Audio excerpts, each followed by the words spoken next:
Welcome to the Journey Line podcast, where we hear the stories of athletes, leaders, and change makers, exploring the highs, the lows, and the defining moments that shape who they are today. I'm your host, Matthew Gibson, founder of Connecting the Dots, an initiative helping athletes unlock their potential both in and out of sport. On each episode, our guests share their journey line, a map of their story that highlights the challenges they faced, the lessons they learned, and the resilience that's carried them forward. This show is powered by Stillwave, a mental health and wellness platform created by athletes, for athletes, and for anyone striving for wellness. Be sure to subscribe, like, and follow so you don't miss a single conversation. Today we're joined by De'Eric Bradley, a licensed mental health professional who takes a holistic approach to wellness, supporting athletes and high-performing individuals in every area of life. As a former collegiate football player at Johnson C. Smith University, De'Eric brings a unique perspective as both an athlete and therapist.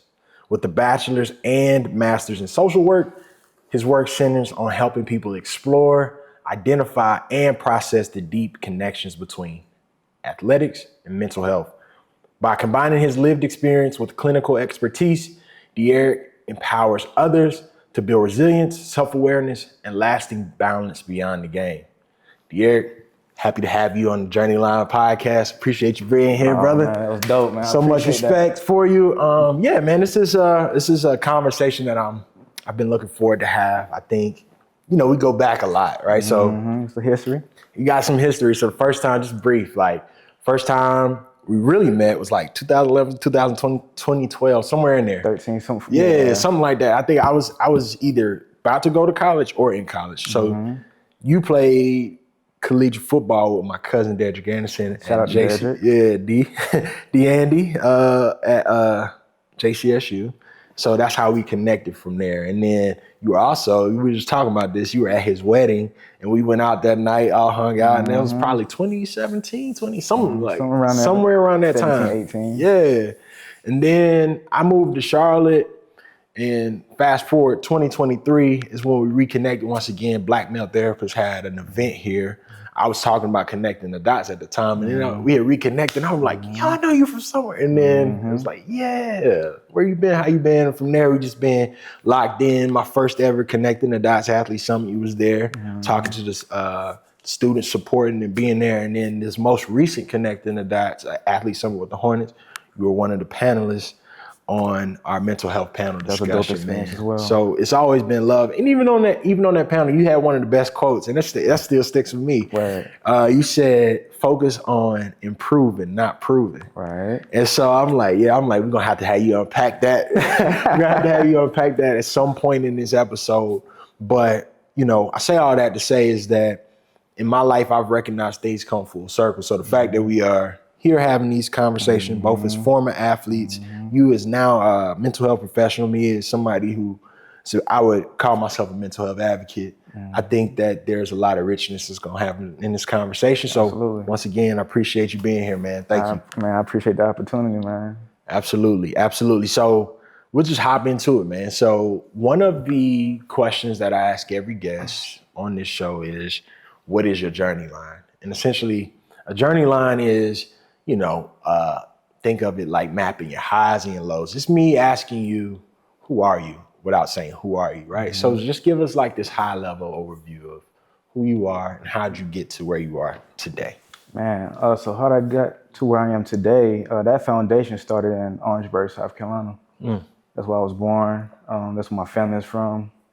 I come from a big family, a big village. My mom's side, my dad's side. I also have a additional pops who my mom was married to, who's a big part of raising me and my upbringing. So I was around a lot of love, man, a lot of cousins. Quiet kid, shy kid, observant kid, introverted. And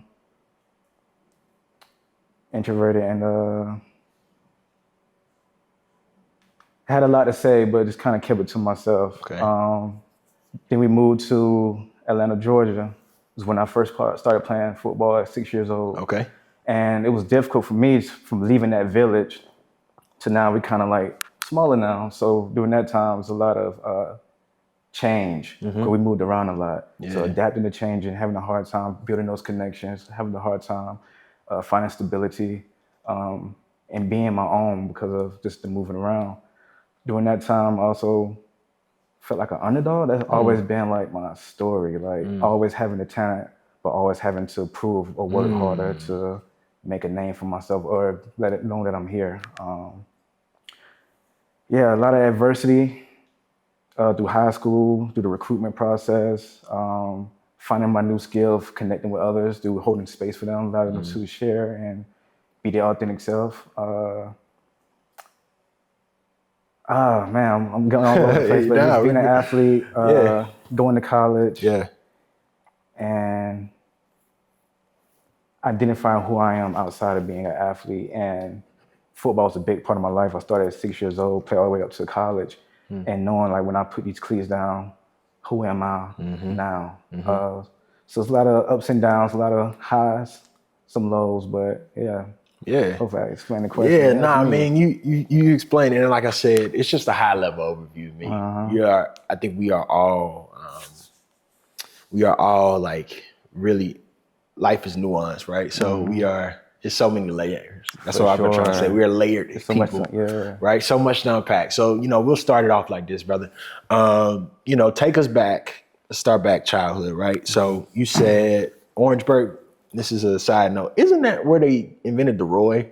We don't dance no more. All we do is Roy. Yes, for sure. Shout out to Orangeburg. Shout out to my family. I was like, that's a banger, man. Remind me of my middle school days. We don't dance no more. Spread it. Right. Yeah. Exactly. So Orangeburg, South Carolina is where you born. Then you said you moved down to Atlanta at a young age. So Atlanta is it's a lot going on in Atlanta, man. So like, talk to me. Are you like you got siblings? Did you have? Yes, I have 4 brothers and a sister. Are you the youngest?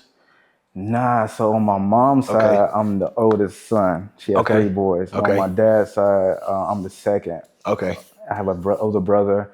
I have a younger sister. Okay. Another brother. Yeah. Gotcha. Yeah. So like I have 4 siblings. I'm the youngest. Word. I'm the youngest of all my siblings, and so like I recognize how it feels sometimes to be. From my perspective, like being the youngest, being the quiet, observant kind. So you see everything, and you probably have a lot of wisdom to you. But because, at least for me, it felt like because I was the youngest, I didn't always get asked about that. But it wasn't that. It was just I was the youngest. So what can you actually like add to the situation right now? That makes sense. It's different, like when you're the oldest though, and you being observant. I tell you all that to say, like, bringing it back down to Atlanta. What do you feel like was a turning point for you where you were able to like start to, find stability within yourself? Great question, man. So I would say middle school. Middle school. Like I said, we moved around a lot. So I would get to a place, get to a school. Starting off, you're kind of shy. You kind of stay to yourself, and then you feel those people that you can connect with, and you guys create a bond, and you go from there. That was hard for me because of the movements, but I went to Freedom Middle School, shout out to Freedom Middle School. And my 7th grade years, the same, but then my 8th grade year, I was on the football team. Started building connections with the guys, being a part of that. So that was when everything started coming together for me. To take it back further, that's where I started playing football. That's when I was first introduced to the game. I mean, once I stepped on the field, like, I was a natural. So I always give shout out to Atlanta, Georgia, because that was a big part of shaping me, getting me, starting who I am today. Yeah, no, Atlanta, I think it shapes a lot of people, it brings a lot out of folks. When it comes to like, I guess football in that regards, and you finding your people, I guess, in that. So like when you started in middle school, were you still moving around, or was it like, all right, I started playing football and you just kind of like did the traditional path of this middle school to that high school and then to college? So that's been going on since I was a kid. I'm going back again. But I was born in Orangeburg, but I would move back and forth from Orangeburg to Atlanta, Georgia. So I went to several elementary schools, several middle schools. I left Orangeburg for good 6th grade year, moved to Atlanta, Georgia. I went to Tucker Middle School. in 6th grade. do Shout out know to Tucker Tucker, Middle yeah. School. I do know. I went there 1 year, and then I moved to the other side of town, near the Stone Mountain area, Yeah. Memorial Drive area. And I went to Freedom. I went there 7th grade and 8th grade. So even though I had some stability at Freedom, there's been times we still move homes. Okay. You know what I'm saying? So, Yeah. Yeah, just a lot of hopping around. Yeah, just trying to figure it out. Yeah, parents young trying to figure it out. Yeah, I get that. I definitely understand that. And it's like as a kid, you just going with the flow. You know what I mean? You just adjusting, adapting to change. And I think that happens for, I don't want to generalize and say a lot of athletes, but like, you know, growing up, that adapting to change is a real thing. So you just gotta either get lost or you get with it, whatever it is. You gotta find a way to kind of, depending on the situation, it could be like a survival thing. Like how can I adapt and adjust to kind of blend in and kind of find my own thing, my own way through. Yeah, finding your own way through. So let's go ahead and just go to football, right? So like football was your baby in a lot of ways. That was the thing that you found community in. That's where you found safety, I would imagine, identity, all that. So talk about what football meant to you from, I guess, that high school. Once you really realized, like, I'm good at this. And then you started to figure out, all right, like, I want to go play college. Like, how did you know that was what you wanted to do? It goes back to, like, say, 6. I picked the football up and I was a natural. Okay. My first player. I was we rooted for the Falcons. We stayed in the A, but Michael Vick was the first player. I was like, I want to be like him. Oh my goodness. I want to be like him. Just the way he played, being a black quarterback in that position, dominating the league, and he looked like me. Like he was hip hop. So I can easily connect to him. So I'm like, I want to be like him. Find out he went to Virginia Tech. And I knew, like, all right, to get the way he's at, this is a step I got to take. So I got to go to college. I got to go to a good college. I got to perform where I got to do everything I need to do to get there, grades and everything. And that's what I worked towards. Whatever it took, the sacrifices, the commitment, I was down for it. And I knew this could be a way to change, not like my life, but my family life. When I found out how much money they can make and everything else that came with it, I'm like, all I got to do is be good at this and I can have this. Like, I bet. This is something I love to do. This is fun. This is my getaway. This is my outlet. This is a way that I can put my guard down and show my personality. That's, like I said, being part of the football team, we spend a lot of time with my teammates. I had to let that guard down and be myself, show my personality, so it made me feel safe. In high school, that's where it started to come together for me. I felt like all throughout my journey, I've been a defensive player, but I always wanted to be an offensive player, never got the opportunity. I always wanted to play running back. Junior year, I started at running back. First time starting on varsity. First game, set a high school record for the most touchdowns scored in the game. How many? 5. Dang. And I actually broke the record, but they called a flag on the flag. But so you actually able to tie it. Yeah, so that's when I was like, like this is it. First few weeks in junior year, I was like top 5 in the state and rushing yards and rushing touchdowns with the Marcus Lattimore's, the Mustafa Greens, the greats in Columbia during that time. Shout out to them. And I was like, okay, I'm on my way. I like that. I'm on my way. And then some challenges happened in there. I guess we can get into that and unpack it. Like right now. Or whenever you, I don't want to throw you off your rest. Nah, you good. And that's when I was like, all right, this is all coming together. I'm a big UJ fan, so I mean all over the place. But I was hurt. So I moved from Atlanta in the 8th grade. Okay. Moved to Columbia. South Carolina. Columbia, South Carolina. Gotcha. Shout out to Broad River. Okay. And that's when the high school journey there. And I was so hurt when we moved from Atlanta because found the community, my friends. We playing ball together. I'm building relationships. We talking about where we going to high school and this and that. And then unexpected change.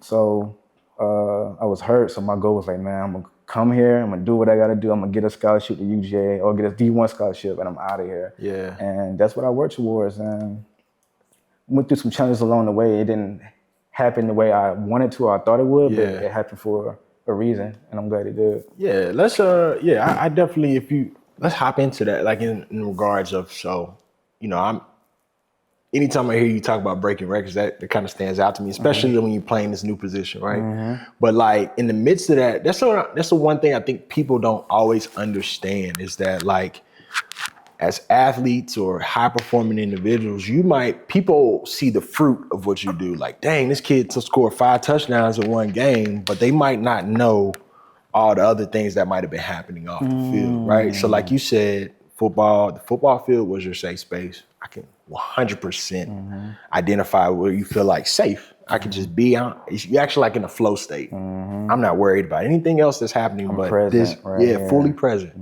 But, you talked about something that kind of like broke your heart a little bit because you had to move from Georgia back to Columbia, to Columbia. That sounds like a challenge to me of like, all right.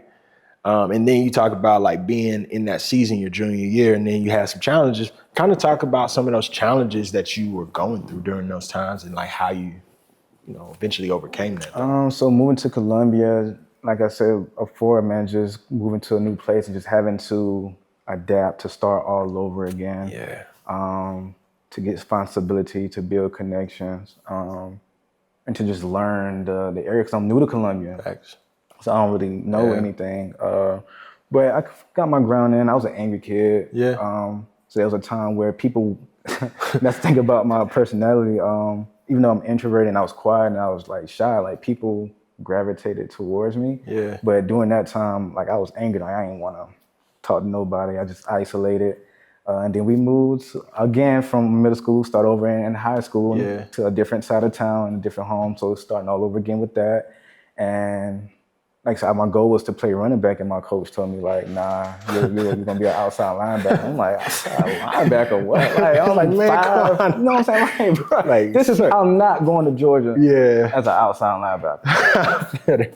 You know what I'm saying? He's like, read the room, coach. Yeah, so Read the room. I was started as an outside linebacker, but I was on the bottom of the depth chart as a running back. But I never gave up on being a running back. Yeah. And I remember I was on a varsity team, but I was as a freshman, but I didn't play. I didn't play much. But on JV is when I got most of my playing time.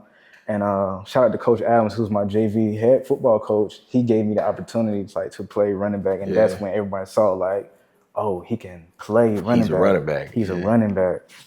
Going into my junior year, I wasn't starting running, but I started. But it's a story behind that. Another guy was in front of me, and I was behind him, and I just remember setting this intention in the off season that this is what it is. Like you're not the starting guy. This is your role. You was upset about it, but go in and just like have fun, just work and do what you gotta do. Control the controllables and just flow with it.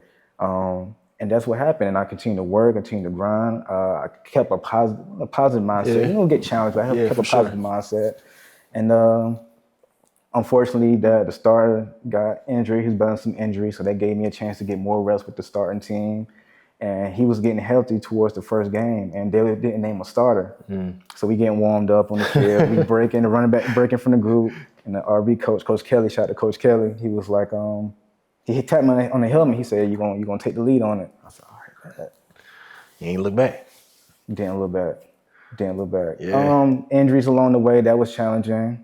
Overcame them. But the recruiting process was the biggest challenge for me, man. Because like I said, I had a goal of going D1. I had a goal to go into UGA. And I was doing well starting off, but the offers wasn't coming in. And I went to a high school where we had a tradition of good running backs, and I was starting to be a part of that tradition. So we was a run-heavy team, a power team. Yeah. And all of a sudden, like our whole offensive scheme just like shifted to passing. So my carries went down, my yards went down. I scored here and there, but it wasn't consistent the same, man. I was getting frustrated because I'm like, I have a goal and I feel like you're preventing me from reaching that goal. And I'm arguably one of the best players on the team. No disrespect to the other guys, because I mean, they were doing their thing and they had everything that I wanted. And that's when I was a little frustration coming in, because I want these offers, but I'm seeing other people getting them. They deserving of them, very deserving of them, but I'm deserving of those things too. And why that is happening for me. And the only reason you can tell me is that I'm short and I'm not fast enough. So that was frustrating. And to be quite honest, that senior year, I feel like I'm all over the place, but it's all gonna come together. Yeah. I had that same attention I set for myself in the off season. Okay. This is the offense now. You're Yeah. not getting those carries. So don't expect that. Yeah. This is what it is. Have fun. When you get your opportunity, make the best out of it and do that. And I ended up having a better senior year than I did my, junior year. You grew. Even though the offense shifted, because I just accepted and I just played my role. When you say the offense shifted, what you mean? Like spread. Oh, okay. So you went from, I got you. Went from I form, power back to we running spread. We gonna throw that thing. Yeah, that's the evolution of football though too. At the same time, yeah. Right. So that was another change and adjustment I had to go to adapt and adjusting. I lost my train of thought. You just your senior year. So like, my senior year I had a better season, but still no offers. Now I'm getting worried. Yeah. Now I'm confused because I'm going into my senior year. I'm about to graduate, and I don't know what's next. There was a school called Morris. Now I'm gonna go back up. I didn't know signing day was coming up, and that was a dream. I feel like that's a dream of every high school, especially our generation, for sure. Yes, like being ranked stars, going to these counts, watching ESPN, doing the signing day, doing the decision day. That was a big part of what I wanted. I didn't get to experience that, so that was hurtful. Yeah. North Carolina. I was told North Carolina Central, which is a D1 HBCU school, was going to offer me. I got a story about that. And my coach came to me, and he was like, "Yo, North Carolina Central, they're gonna come in tomorrow. They're gonna offer you a scholarship." He was like, "Take it." Yeah. All right, bet. I'm like, that's the move. And Arthur Goforth was another a great player in the Columbia area. He went there from Keenan. Shout out to Arthur Goforth. And I was like, all right, Arthur going for there. He's straight. Like, all right, he's successful. All right, this is a good fit. Yeah. A few weeks later, no, not even a few weeks, a few days later, coach got fired. Yeah, that's done and over with. Like, what? For real, like that? Yeah. So then he told me about Mars Hill, and I was, to be honest, I was not excited. I wasn't excited about that. And I'm grateful for them for giving me an opportunity. Had some experiences there, but I feel like I was better, and I was frustrated, and like I said, I was confused. I didn't want to go, and I ended up going there, and I left after one semester, and that's when I transferred to Smith. Yeah, and the rest is it. So you graduated 2011. That's when you high school, yes. Yeah. So all right, we came out the same time. What's crazy, right, is our paths are very similar in some ways. So like in high school, just kind of level setting with yourself. Like, this is what it is. I'm gonna do my best. I'm gonna work hard. I'm gonna show up. That was kind of my mindset too. Come basically my senior year, I don't have no offers. I went on a visit to North Carolina Central. Went on a visit for their game, and their coaches used to call me. He's like, "Yeah, man, we like you. We about to come visit you. We're gonna make you an offer," that type of thing. What happens? The day he's supposed to come visit me, it was a snow day. It don't barely snow in North Carolina. We had a snow day, so he couldn't come that day. Second, I didn't hear nothing back from him, so I'm like, dang, what's going on? All their coaching staff got fired, and a lot of people I don't even really know what it's like today, but I knew back then, once them coaches get fired, it's a wrap. It's a whole new staff. They don't even know you, right? And they got a whole bunch of kids they probably was targeting at a different school that they want to bring here, and so that was really deflating. I could definitely understand, like, because, I had that, and I wanted to go D1 too, right? Every kid want to go. I want to go D1. I want to say that I'm playing D1 and not necessarily knowing that you could still make it from the D2 level. But in my head, man, I'm a big kid, but I didn't really have that confidence, and I was still developing. I would say that, like, who I was in high school was nowhere near where I finished in college. I was still developing athletically, but all in all, I say that to say I can relate to, because I was looking for Central as that. And then come signing day, I only had one offer on signing day, and that was from Wingate. And they literally offered me my scholarship one day before signing day. So I was in lunch, and my coach come, Coach Snow, he was like, "Hey, Matt, Wingate's about to offer you tonight." And so I was like, "Oh, okay." I called my mom. I was like, "Mom, I'm about to get an offer." They sent the stuff over. I signed on signing day the next day. And so it was like, it's just kind of crazy when you think you have your own path and how you think it's supposed to work out, but truthfully, the way that things work out is it's never really how we always see it. Even if you do reach the end goal, the path is truly unexpected. So like when you got to JCSU and, you are playing on the football team, just kind of like talk to me. Like I am interested in your journey at JCSU, one as an athlete, but then like what started getting you interested in like social work and mental health and things like that? Like, did you start to see a correlation during your time there as a player, or is this something you kind of, hindsight? So I have a story about that. So I'm going to go back a little bit. So I was at Mars Hill. Yeah. And I knew, like, going into college, I wanted to work with people. Yeah. I have to take it back a little bit more to high Let's school. do it, bro. Went to the same high school for 4 years. So going back to that stability and building that connection, I had that there. Yeah. So I was able to, and I was a good athlete, so I was able to build a name for myself. I was able to build relationships with people. Yeah. And I became a person, even though I was quiet and shy, I told you people gravitate towards me. Sure. But in high school, people started to feel safe coming to me for advice. They asked me questions, they liked my perspective, or they just knew I was a good listener and I hold space for them to vent. And I was like known for that. And they would say like, "Oh, you like my therapist," type of thing. Like for real, like, I ain't think nothing of it, but I knew like, all right, I'm good at this. I enjoy doing this. Part was fulfilling for me. So this is the decision I'm going to do. This is what I'm going to major in going into college. So that was the plan. Like, all right, I'm going to get a degree, be a licensed marriage family counselor. Okay. That's going to be like the plan B. That's what it is. So I went to Mars Hill. Yeah. No direction, no guide. This is my first time. Yeah. So I ain't declared a major yet, but this guy from Student Support Services came to me. Yeah. He told me about social work. It was a new program on the campus, and it's about helping people. We think you'd be a good fit, da-da-da. I'm like, all right. But in my mind, I knew at the end of the semester, I'm out here. I'm out, so I'm not even, I'm listening, but I'm not even paying attention to what you're talking about right now because I'm on to something else. Get to Smith. I'm going through the whole process of registering for classes and things like that. I told him to be a psychology major. For some reason, I went to McCory Hall and I ran into Dr. Crenshaw, who was the chairman of the department for the BSW program. And I introduced myself to her, told her, about my journey and that I want to help people. And I told her I was going to do psychology. And she was like, why would you do that?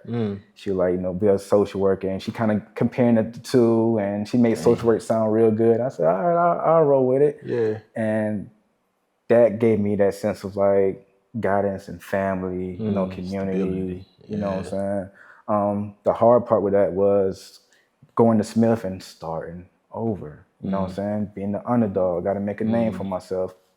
Playing for free because I wasn't on scholarship. So I'm getting out in red. There's a whole lot that went into that. And once again, bottom of the depth chart, not playing, going into my senior year, and it's like that's setting that attention. Yeah. This is what it is. Don't really expect anything. Just put your head down, work, and have fun. And I end up earning the starting role like my senior year. It didn't end how I would like because of injuries, but that was some of the trials and tribulations of being at John C. Smith, how I started social work. Yeah, man, we still got a lot to unpack though, and I love it though, and so as you talk more, it kind of brings me back to what I started off with, the quote that you said on the mental health panel of focus on improving, not proving. And like your story of always feeling like the underdog, having to start over. Is that quote something from a lived experience that you probably have had to tell yourself? Like, I guess what I'm asking you is, have you ever felt like from being the underdog that you had to prove yourself? And I guess so if that's the case, like at what point did you realize that I can't focus on trying to prove myself to others, but more so making sure that I'm good? If that makes sense. That makes perfect sense. I don't think I had that while playing football. I think that came to like once I had to identify or learn who I am outside of football. Because football, that high school experience hit my confidence to the point where I feel like I'm not doing enough, and I had to feel like I had to get validation from other people to make sure I was doing the right thing. So I'll score a touchdown, but I'll always go to my coach like, how did I do? Like, how was my game? Seeking that validation, just knowing like I did well. So I didn't really think about focusing on myself and not trying to prove everything to other people until like after high school. Okay. No, and that does make sense. That does make sense as athletes continuously looking for that, because you were constantly surrounded by validation in some ways or constant, correction, right? So if you didn't do something, you're gonna know, right? You're gonna know, right? If you did something right, you're gonna know immediately, right? So it's kind of like instant. It's like you looking for that feedback. So like, you said, so you made it to as a starting running back your senior year, which is a blessing, you know what I mean? To make any collegiate level as a starter, to play at any level is a blessing. So it's like you made it, but obviously those injuries didn't yield the results you might have had in your mind. How did that impact you mentally, emotionally? Like how did that affect your life? Man, I just felt like the walls was closing in. Dang. Yeah, now it might seem like a bad thing. Yeah, I was gonna say, I unpack that a little more though. When you say the walls were closing in, like. So I had a dream, and I was working towards going to the NFL. I knew you can make it out of D2, Division 3, but I feel like playing D1, it gave me an easier route to get there. And based on how my journey was going, I'm like, I don't know. And my senior was going well, but once that injury came, I wasn't the same player. I didn't have that confidence in myself. And I'm like, damn, like I'm about to end it like this. I'm about to end it like this. Like that's it. Man. Lost my thought for a second. It happens. And I just felt like it was over, and just accepting that part was hard. And it was bittersweet because I knew like I'm graduating with my degree, the first in my family. I had like a plan B, but just grieving that plan A, it was tough. It is tough, man. It is tough when you have a vision of going a certain way, and then it's just like sobering reality is when you started talking like, this is how it's about to be? This is how it's about to be. It's a sobering reality, man. Like, dang, it's a wrap. It is like grieving, for real. And I don't think a lot of people understand that. It's a grieving process. For me, I know it probably took me about maybe 2.5 years to truly grieve and let it go. Couldn't watch sports, couldn't really do that. It was grieving. But like, for you said you had that plan B, and although that's not what although that wasn't ideal, it's still good that you had it, right? Because a lot of players, I can speak for myself, I didn't have a plan B. I thought I had a plan B, but I didn't, right? I thought I had a plan B because my plan B was, I got a college degree and but really all I just had was a college degree. I didn't really know what I wanted to do with this said college degree, right? Fortunately, I had connections and people to help support me along the way, but you fleshing out that plan B of recognizing, all right, I got this. How did you, talk us through like that, that next step? So life after the game for you, and what really helped you to execute on that plan B, but also like talk to me a little bit about that grieving process that you was going through, and maybe even like, that self-reflection that kind of helped you to be able to recognize like, all right, who am I? Oh man. So that was really hard because after I graduated, I moved back home to Columbia. Okay. And I was like, all right, get a job. start finding. And life don't stop. You gotta figure it out from there. So I moved back home, and I remember just calling different mental health agencies, just trying to get my experience up. I'm like, all right, this is what it is. That, I'm gonna pause you right there. And also, another key thing was, man, I was a partial qualifier coming out of high school with the NCAA clearinghouse. So that impacted my eligibility. So my first year at Mars Hill, I was redshirt, so I couldn't play, but I still had all my extra years of eligibility. Transferred to Johnny C. Smith. because I didn't do the whole year, I had to sit out again. So I sat out my first year at Johnson C. Smith. Make a long story short, when I was graduating, I had more eligibility left. So you could have played. I could have continued to play. So I actually attempt to reach out to certain people, call certain schools and say, hey, can I get an opportunity? But doing that by yourself, not knowing how to, because it's a business, and I'm a kid, so I'm not seeing that. It's a business, not knowing how the business work. It was hard, and that's another part that became frustrating. Cause I don't want to let this go. Not like this, not off of an injury. You know what I'm saying? I didn't want to let it go, so I kept trying, but it felt resistant. It was like, man, I feel like I was trying to force it instead of everything flowing and being aligned together. And that's when I was like, all right, let me just start working and build my experience from there. And that was frustrating in Columbia because every place I would call, they said they couldn't hire me because I didn't have the experience. That's how I'm supposed to, like, I gotta get I'm fresh out. How am I gonna get the experience? I need a shot. So I ain't really getting no calls. I remember my first jobs being at the Boys and Girls Club in the Midland. Shout out to them for giving me an opportunity. And the South Carolina Youth Advocacy Program. And that was when that mental health thing started, and then grieving just the isolation, the anger, resentment. Just navigating all that was difficult. Have a lot to feel successful or accomplished, but still feeling like a failure. Blaming people, blaming myself, a lot of negative self-talk. I was in a dark space mentally, man. Like, not coming out. I'm already introverted, but now I'm not coming out at all. So I remember going back and forth from Columbia to Orangeburg to spend time with family there, because that's my village. You know what I'm saying? So I was closer. So I'm going back there to kind of just feel loved up on. And that was tough, man. And something just clicked. And I was like, man, I didn't work this hard to live like this. You know what I'm saying? Like, this ain't what I had envisioned for myself. And I had a homegirl named Chelsea. Shout out to Chelsea, who I met at Smith, and we're still tight to this day.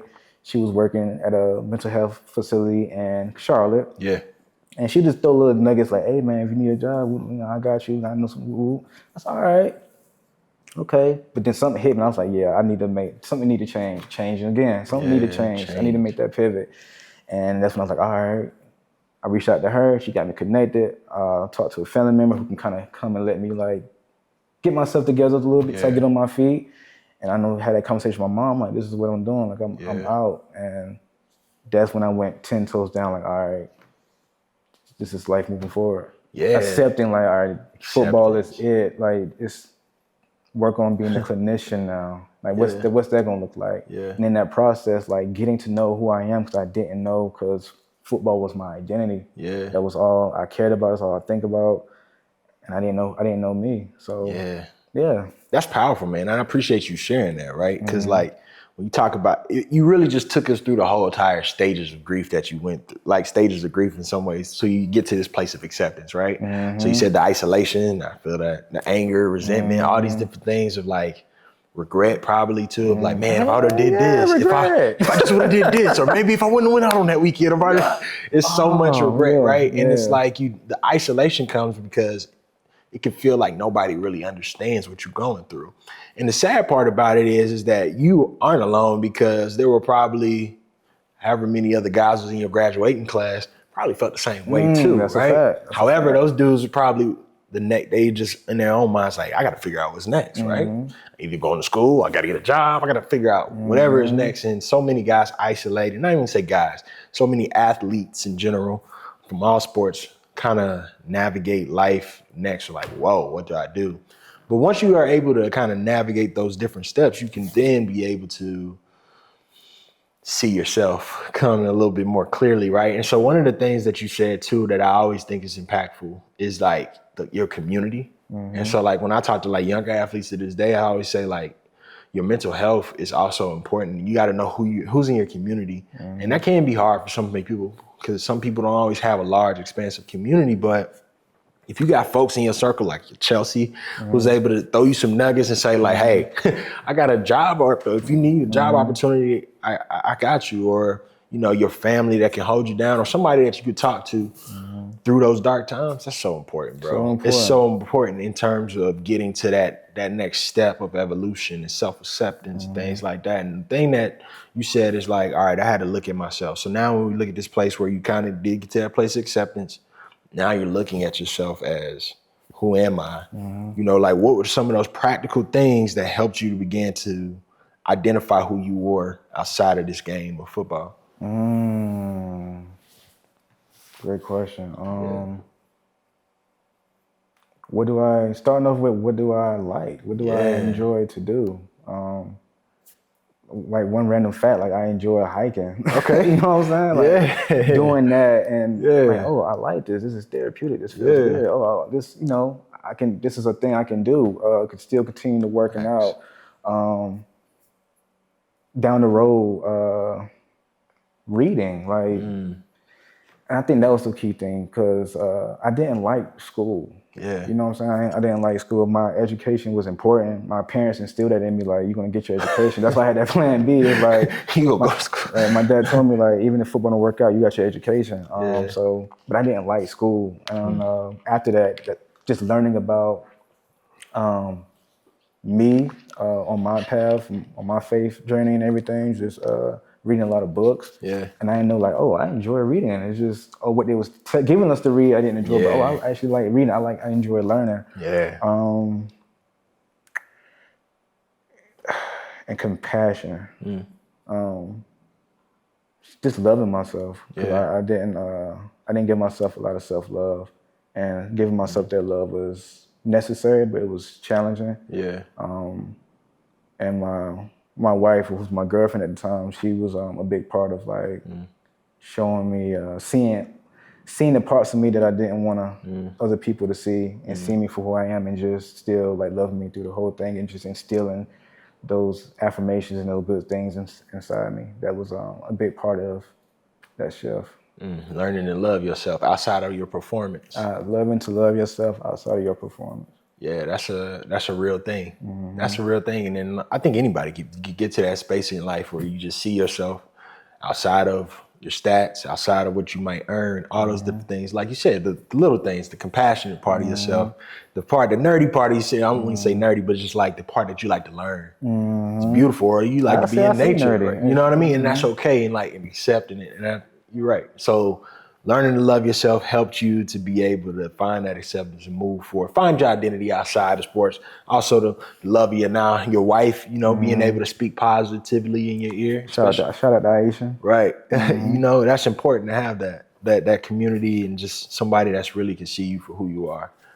Big part that I think is very important. Taking accountability. Talk about it. Like, so when you say taking accountability, what do you mean? Accepting and knowing that even though there was a lot of things that happened to me, a lot of things I experienced that was not my fault and out of my control, like, I was still responsible for my life. I was still responsible for the decisions I made, and I had to accept, like, you made these decisions. You know what I'm saying? And you got to accept that, and you can learn from that and just do better moving forward. Right. So actually taking accountability, all right, that was my bad, or I messed up there. And still, like, not beat yourself down, but just still showing yourself that compassion. Yeah. That was key, because a lot of times we feel like the world owes us, and the world don't really owe us. Nah, you're right. You are the captain of the ship. You're the captain of the ship. You're the captain of the ship. I had to accept that. No, that's real. That's real. So, you know, I think that, you know, I can understand how you going through your own mental health journey, your own evolution, learning to love yourself, and then you get to this place of acceptance. Now you're able to truly be able to help others, right? As a therapist, specifically working with athletes and high-performing individuals, let's, like, in this day and age, what does life now look like for you, I guess, now that you've gone through this evolution? How do you go about supporting people who walk similar paths as you? Holding space for them. As athletes, I can't speak for all, but maybe you can attest to this, that we've been conditioned to be like, we have to be tough, we got to hold everything in, we don't show no emotion, lead with big egos, be alpha males, alpha athletes, and not being vulnerable. But now I hold space for them, allow them to feel, allow them to express themselves, allow them to be human, and that's what I do it for. And sharing my experience, making them feel like, oh, I'm not the only one that's going through this, or it's okay to feel like this. And I didn't have the tools back then in my toolbox to help navigate through this journey, but these are tools that I've learned from education and everything, and I can instill this. I can share them with you, and you can navigate it better than, not compare, but you can navigate it in a different way. Like there's a different way to the situation. And I didn't know that back then. That goes back to the accountability. Like you are responsible. So if you want to make that change, you have to decide on doing that. Who's the person you want to be, and what do you want to let go of to do that? Absolutely. So like when you talk about helping guys be like more vulnerable, especially like probably working with, I imagine you work with mostly males. Males and females. Males and females. Okay. So like, let's say focus on a sport like football, right? It is a very alpha male type of big ego drill. How do you connect with somebody who feels like they have to be tough all the time? And if they show their parts of their humanity, that it takes away their edge. Like I've seen a podcast one time, I forgot where it was. I think I don't know if it was viral clip. Who was it? I can't remember, but it was somebody who was like, man, I'm afraid to go to therapy, or I'm afraid to because I'm gonna feel like I'm gonna lose a part, basically like that drive that keeps them going. You know what I mean? How do you help somebody like that in that regards? Therapy can be scary. Yeah. It's definitely scary and sometimes hard to like see yourself. Yeah. And someone to call you out or show things to you that you either was trying to escape or things that you just didn't want to accept at that time. And I allow them, like, just because you come to therapy, you don't lose your toughness. Like you already embody toughness. Like look at how far you came. Look at what you're doing. Like it takes toughness to do that. But you're more than just this athlete, you know what I'm saying? There's another part of you, you know what I'm saying? And we have to unpack that, because if we don't, there's a possibility that those outside things, or those things that you're holding within, can have an impact on your performance. You know what I'm saying? So we gotta get to the root of the situation, and it's okay. And I don't just go in. I'm very intentional about holding space for them to make them feel comfortable. And let them know that I see them, not just because of the title, but no, like, nah, I'm a former athlete myself, and I do my research and study. You know what I'm saying? You see, I know. I'm just trying to build that trust. Yeah, building that trust to feel safe to open up. You said something too that I did a workshop this past week with some high school student athletes, and at this workshop they got to receive a bunch of different information, from financial literacy to college prep, all these different things. And then I talked to them. They came to me. I was talking about mental health, and I said, you're gonna learn a lot of great information today, but if your mental ain't right, it's gonna be hard for you to be right on the field. It's gonna be hard for you to show up right in these relationships. So I'm like, hey, take what you can with that. But you're saying that helped me remember my own words to them of like, you got to take care of your mind in order to show up as best as you can in real life, man. And question that I do have is like, it's a two-part. Did you do any type of like therapy or anything like that growing up, or like when you were playing? Like, did you talk to a therapist or anything like that? Not to a therapist, no.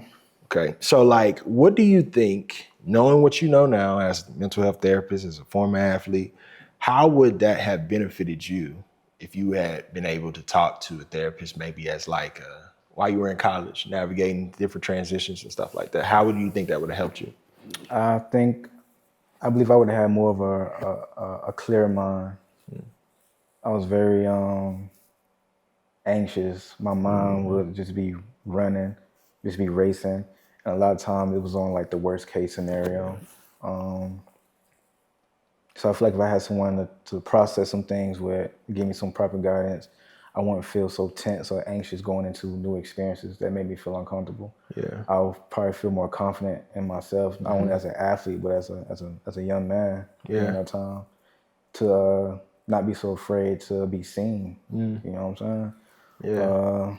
So if I had someone to talk to during that time, that was just a few ways that it would be able to help me. It's so many parts of me that could have been explored and nurtured. But yeah. Yeah, no, I get that. And I think that's it's ironic how like we discover these things afterwards, right? It's like hindsight, like, man, I wish I would have had this too, right? You could think clear, you could feel more free to just rest in your humanity as a black man, as a man, just in general. So like, like when you sit back and you think about all that you've been through, who you've become, what advice would you give to your younger self or maybe somebody coming up behind you now? I'll definitely tell my younger self that you're worthy. Yeah. You're worthy of everything that you desire. You're worthy. You're worthy of that. Like I said earlier, that there's gonna be a lot of things that you're gonna go through, that you're gonna experience that may not be your fault or may be out of your control, but it's still up to you to be the captain of your ship. Like, don't let those experiences determine like who you are. Yeah. As long as you have breath, you have options, and this is a good time to get to know yourself. Yeah. When you get to know yourself, you'll trust yourself. Yeah. Throughout this process, whenever you're faced with adversity. I love that. I love that. So like practically speaking, if you were talking to a younger athlete, how would you tell them, what are some practical ways that you can get to know yourself as a current athlete? What are practical ways you can learn yourself?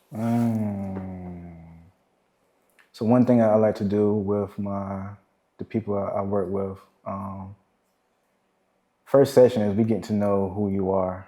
And we start with your values. Like, what are some of the things that you value in life? Because a lot of times your values determine the decisions you make in life. And it's that we start there. What are your values? Who are you? Who do you want to become? And we identify that. And what are some things to let go of to become that person? When things are not going right, how do you show up? All right, how do you feel about that? Do you want to change it? Or what are some different ways that we can change this? Like you said, the mind, body, and spirit, right? Being in tune with who you are. There's a voice, this might sound a little weird, but there's a voice that's in our head that guides us. I believe that's our higher self. And personally, there was a time where that voice in my head will talk negative. I would beat myself up. But we had to get to a point where that voice in your head is like you are in tune with that person. That person guides you. Intuition. So just starting with learning about who you are, what you like and what you don't like. What do you value? Just being simple, taking it, goals, values, all those different things, temperaments. Starting with self. Noticing those things. Who are you outside of the game? Right. Because whether you have a good, long-lasting career or you have a short career, you're gonna have to stop at some point. And we have to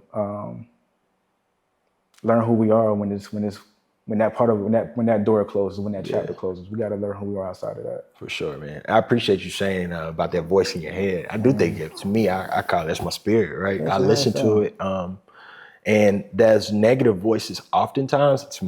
This is what I think, the negative voices sometimes that we internalize and talk to ourselves down on is usually the negative voices that we heard in our life, right? It might be a critical parent. It might be a critical coach. It might be a bully. It might be the internalized voice. And this is how we keep ourselves conditioned versus allowing ourselves. It's like, nah, you would never talk to yourself that way, right? You can't shatter the flower expecting it to grow, right?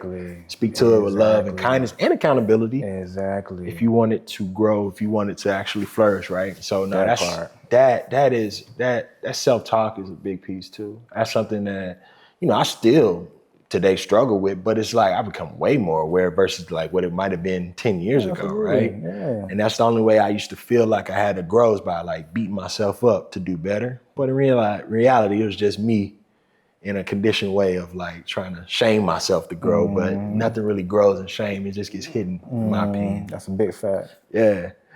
I appreciate that, man. So like, all right, we'll kind of wind it down. I have a few like quick hitters for you. All right. And so for you today, talk to me about this. You talked earlier about how like football field used to be your kind of like your great escape for the world. So for you now, where do you find peace? And I guess, and where do you find peace in for your ability to recharge these days? That's a good question. Me, nature. Okay. I enjoy being outside. I enjoy being by water. Yeah. I enjoy going on hikes, going on Okay. walks, going on runs. I enjoy connecting with my loved ones.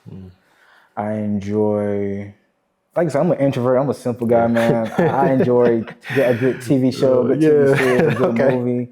Okay. It kept me wind down and disconnect. I enjoy reading. Yeah. Yeah, I feel like there's more that's just not coming up for me. Traveling. Okay. Yeah, that's Okay. it. Yeah, just kind of just get away and just Just working be. out. Yeah. All right. I Yeah. get those. Those are all great things. So my next question is this: what is something that people don't know about you that they might be surprised to learn? Dang.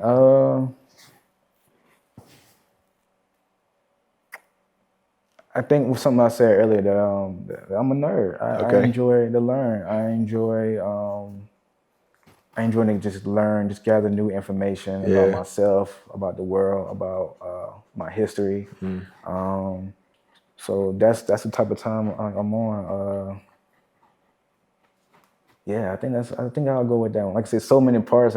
We all continuing Yeah. changing and evolving, but for right now, I'll probably say something people probably don't know. Is Yeah. like how I want to learn as much information as I can to be the best version of myself and to give back to the earth as much, while I'm here in this lifetime. I feel that and I sense that from you. I feel that energy.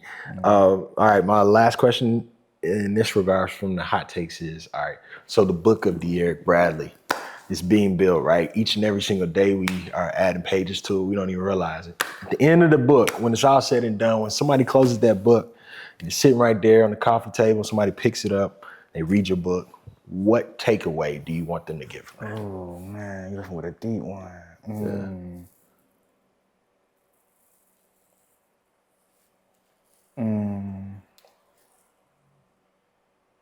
That regardless of what I go through or we go through,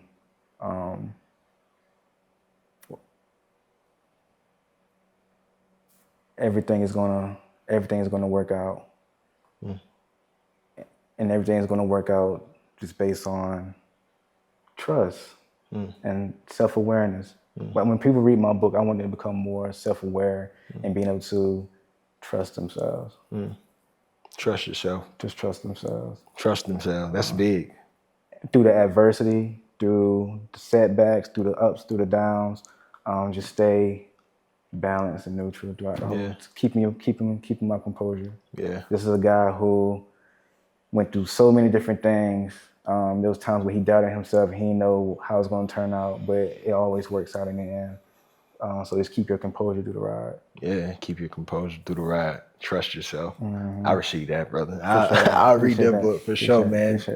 De'Eric, I appreciate you being on Journey Line Podcast with us today, man. This is a great conversation. I enjoyed it, man. There's a lot of dope things. So for folks at home, how can they get in touch with you via social media? Is there anything you want to shout out before we get up off the podcast? Yeah, for sure. Follow me on IG at De'Eric D Bradley, DEE BRADLEY. LinkedIn, De'Eric Bradley. Facebook, De'Eric Bradley. X, Threads, De'Eric Bradley. Shout out to Black Male Therapists of Charlotte. That's a community I'm a part of. I have be a part of an inclusion festival, fall festival at Live, Learn, Play Nature Farm. I'll be out there connecting, having a men's mental health corner. Nice. So guys can come by and chop it over with me, connect, and yeah.